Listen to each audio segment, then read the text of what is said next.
Pinangunahan ni Pangulong Ferdinand R. Marcos Jr. ang sunod-sunod na mahalagang pulong sa Malacanang na nakatuon sa pagpapalakas ng kultura, pamumuhunan at paghahanda ng bansa sa pandaigdigang papel nito bilang ASEAN Chair sa 2026. Narito ang report.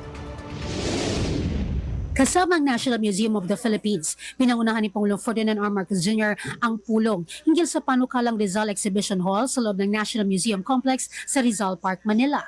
Ang proyektong ito ay bahagi ng master plan ng National Museum Complex at nakaangkla sa makasaysayang Burnham Plan for Manila noong 1905. Inaasahang magsisilbi itong purpose-built exhibition hall na magpapalawak sa espasyo ng museo at magbibigay daan na makatanggap ng hanggang 5 milyong bisita kada taon upang mas maraming Pilipino ang makinabang sa sining, kultura at kasaysayan ng bansa.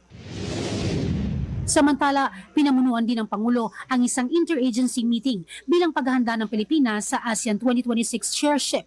Tinalakay dito ang mga prioridad ng pamahalaan tulad ng paglikha ng trabaho, suporta sa maliliit na negosyo, pagpapalakas ng digital services at people-centered programs. Ayon sa Presidential Communications Office, handa na ang Pilipinas bilang ASEAN Chair. Binigyan din ng Pangulo ang pagtutok ng ASEAN sa pag-unlad ng BARM.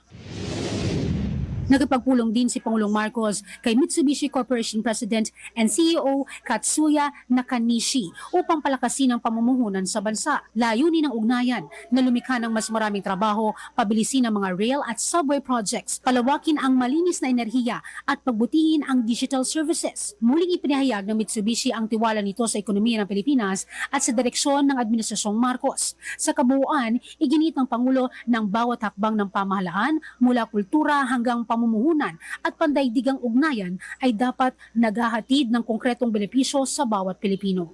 Para sa totoong balita sa Bagong Pilipinas, Zai Chua, 13 sa tanghali ng Congress TV.